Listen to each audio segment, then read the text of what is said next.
औरंगजेब की मजार पर अकबरुद्दीन ओवैसी जाकर फूल चढ़ाते हैं। संजय राउत कहते हैं ऐसे लोगों को हम माफ नहीं करेंगे।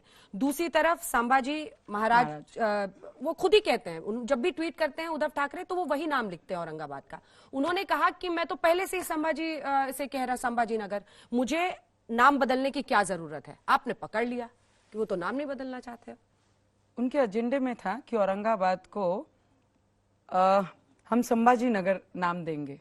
ये पहली बार हुआ है कि औरंगजेब के कब्र पे जाकर कोई बाहर का व्यक्ति आकर वहां पे फूल चढ़ाता है। जिस महाराष्ट्र में संभाजी महाराज को मानने वाले लोग हैं, उनको भगवान करके पूजने वाले लोग हैं, उनके विरोधी को, उनके दुश्मन को जाके कोई उनके कब्र पे फूल चढ़ाता है, ये महाराष्ट्र ने इससे पहले नहीं देखा। अगर बाला साहेब ठाकरे जीवंत होते तो उसी जगह पे, उसी कब्र में उस व्यक्ति को गाड़ के वहीं दफना देते थे। ये थी हमारी हिंदुत्ववादी की जिस बेस पे हमारा महाराष्ट्र चलता है। और वो बोलते हैं आज कि औरंगाबाद को संभाजी नगर क्यों करना है, फिर आपने क्यों एजेंडे में लाया था? आपने क्यों भाषण दिए थे ना कि अब बाला साहेब जिन चीजों को लेकर आगे बढ़े थे, अब वो समय बदल गया है, अब उन चीजों की जरूरत नहीं है, उस तरीके से करने की उसको आवश्यकता नहीं है। मुझे लगता है 10 जनपद मातोश्री के हिसाब से उद्धव ठाकरे चल रहे हैं। बाला साहब ठाकरे के विचार तो वो भूल गए। कौन सी मातोश्री नई राज ठाकरे पे लेकिन आपने विचार नहीं दिए अपने, जो सवाल मैंने पूछा था। मुझे लगता है वो अपनी लड़ाई लड़ रहे हैं और वो आपको बाला साहब की छवि से ज्यादा करीब लगते हैं या उद्धव ज्यादा करीब लगते हैं? मुझे लगता है जो हिंदुत्ववादी की विचारधारा है वो उनके साथ ज्यादा अटैच दिखती है। ये तो कोई भी ना लड़ाई में थे ना मैदान में थे, ये तो इन्होंने टाइम का फायदा लिया तब मुख्यमंत्री वो भी तो आंदोलन करने की बात कह रहे हैं। वो तो कह रहे हैं कि मैं ऐसे आंदोलन करूंगा और मेरे साथ ऐसे जनता जुड़ जाएगी जो उस वक्त तक चलती रहेगी जब तक हमारी मांगे नहीं मानी जाती हैं। और सीट वो जीतते नहीं है। जिस तरीके से कल बीएमसी के एजेंडे को लेके भाषण दिया उद्धव ठाकरे जी ने, उस जगह पे पूरे महाराष्ट्र से लोगों को बुलाया गया। बीएमसी मुंबई की है और बुलाया पूरे महाराष्ट्र से जनता को, लोगों को सभा के लिए। तो मुझे लगता है कमजोरी वहीं दिख जाती है। और खुद भाषणों में उनके नेता बोलते हैं कि पूरी महाराष्ट्र से अलग अलग डिस्ट्रिक्ट से लोग हमारे यहाँ आए। बात तो तुम बीएमसी की कर रहे हो, महाराष्ट्र को क्यों इन्वॉल्व? राज ठाकरे का उठाया हुआ एक और मुद्दा जो कि मुझे लगता है अभी सिविक पोल्स में भी गर्म होगा, वो लाउड स्पीकर्स कहते हैं अजान की आवाज बंद होनी चाहिए लाउड स्पीकर पर मस्जिदों में। नवनीत राणा इस पर क्या सोचती है? मैं ये कहती हूँ कि मेरे धर्म का प्रचार प्रसार मैंने करना चाहिए, दूसरों ने क्या करना चाहिए और क्या नहीं करना चाहिए उस पर मैं चर्चा नहीं करती। मेरे धर्म का मैं प्रचार करूंगी। आपके लिए मुद्दा नहीं है अजान लाउड स्पीकर पर? मेरे लिए मेरे धर्म का भी मुद्दा नहीं है, ये मेरी आस्था है। आस्था पे काम करती हूँ, मुद्दे पे नहीं। नवनीत राणा एक निर्दलीय विधायक है, ये किसी की महत्वाकांक्षा तो हो नहीं सकती है कि मैं एक निर्दलीय विधायक अपनी पूरी जिंदगी बनी रह जाऊं। कोई पद की महत्वाकांक्षा होगी, कुछ सोचा होगा आगे, कोई फ्यूचर प्लान। इसीलिए जहां से हमने शुरुआत की थी, जो अंजना ने पहला सवाल आपसे पूछा था, मैं वहीं पर ले जाती हूँ।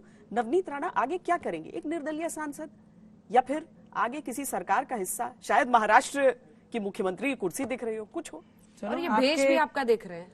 आप महिला हो तो इतनी तो फेवर महिलाओं के तरफ से बनती है कि महिला के बारे में अच्छा सोचना, महिला के लिए लड़ना। जिस तरीके से सभी चैनल्स में अंदर थी, मुझे तो कुछ ज्यादा मैंने देखा नहीं, पर जो भी मैं आने के बाद बाहर सुना, उसके लिए जब लगा मुझे कि नहीं, सही के साथ हर कोई है देश में, आज भी सही के हित में लड़ने वाले लोग आपके बिहाफ में अभी भी हैं। नवनीत राणा ने जब करियर की शुरुआत की तो बहुत 7th स्टैंडर्ड से मैंने अपने करियर की शुरुआत की। बहुत जब कुछ समझता नहीं था तब मैंने बाहर अपने फ्यूचर को लेके, अपने काम को लेके बाहर मैंने कदम रख दिया था और आज तक सिर्फ काम कर रही हूँ। फ्यूचर का विचार करके या फ्यूचर में मैं क्या बनूंगी, क्या बनना चाहिए, कौन सा पोस्ट आना चाहिए, उस पर कभी विचार नहीं किया। आज का दिन मेरा खाली नहीं जाना चाहिए, आज मैंने पूरा दिन काम करना चाहिए। काम आज मुझे इंडिपेंडेंट एमपी बना के यहाँ तक लेके आया है और यही काम आगे अपना निर्णय खुद बनाएगा। देशद्रोह का कानून जो आप पर लगाया गया है, अदालत में इस पर क्या जवाब होगा नवनीत राणा का? मुझे लगता है जब भी सरकार ने भी ये जवाब दिया है कि इसमें अमेंडमेंट्स लाई जाएंगी और अमेंडमेंट्स लाके इसे पार्लियामेंट में लाएगा, तब तक की सुप्रीम कोर्ट ने इस पे स्टे दिया है कि सरकार की तरफ से इस पे जवाब आए, फिर इस पे निर्णय किया जाएगा कि whether we have to keep this. लेकिन देशद्रोह का आरोप जो आप पर लगा है उस पर आपका जवाब क्या है? क्या आपने देशद्रोह का जुर्म किया है? आपको लगता है? तो अदालत को तय करना है, हम तो बस सवाल पूछ रहे हैं कि नवनीत राणा का कोर्ट में क्या जवाब होगा? अगर मैंने देशद्रोह के देश के अगेंस्ट कुछ किया होता तो शायद 3 महीने तो मिनिमम मैं जेल में रहती, उसके बाद बेल होती। अगर 14 दिन में आपको बेल 13 दिन में मिल जाती है तो कोर्ट ने खुद उस पे क्लियरिफिकेशन दिया है कि देशद्रोह इन पे बनता ही नहीं है। तो कोर्ट जब आपके हित में खड़े होके न्याय के बाजू लेके आपको ऑर्डर देता है, तो मुझे नहीं लगता मुझे इससे ज्यादा कुछ बोलने की जरूरत है। आने वाले समय में हाई कोर्ट में जाएंगे और वहां पे भी अपनी न्याय की गुहार लगाएंगे। नवनीत जी, इतिहास गवाह रहा है कि जो लोग जेल गए हैं वो बहुत बड़े व्यक्तित्व बन गए हैं। आप भी जेल होकर आई हैं, काफी दिन आपने वहां कष्टपूर्वक काटे। आप आगे अपने आप को बतौर सीएम, जैसा कि श्वेता ने कहा, कि सोचती हैं, देखती हैं, या फिर आपकी जनता प्रतिनिधि बनकर ही ये लड़ाई, ये संघर्ष, कभी हनुमान चालीसा का पाठ तो कभी कोई और जनता का मुद्दा, यही लेकर आप हमेशा कार्यरत रहेंगे? जनता के हित में लड़ने का ही कोई भी ऐसी पोस्ट, कोई भी ऐसी पोजीशन आपके ध्यान में नहीं है, आपके मन में नहीं है, जिसको लेकर आप काम कर रही हैं? मैं किसी भी आप चीज सिर्फ जन भाव से काम कर रही हैं? जन भाव से काम कर रही हूँ।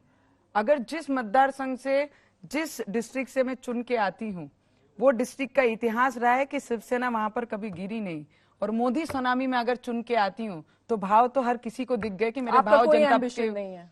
एम्बिशन के लिए काम नहीं करती, मैं लोगों की सेवा के लिए काम करती हूँ और आज भी काम कर रही हूँ। मेरा सिर्फ यही टारगेट रहता है कि मैं दिन में, मेरा टाइम मैंने किसी अननेसेसरी चीज के लिए वेस्ट नहीं करना चाहिए।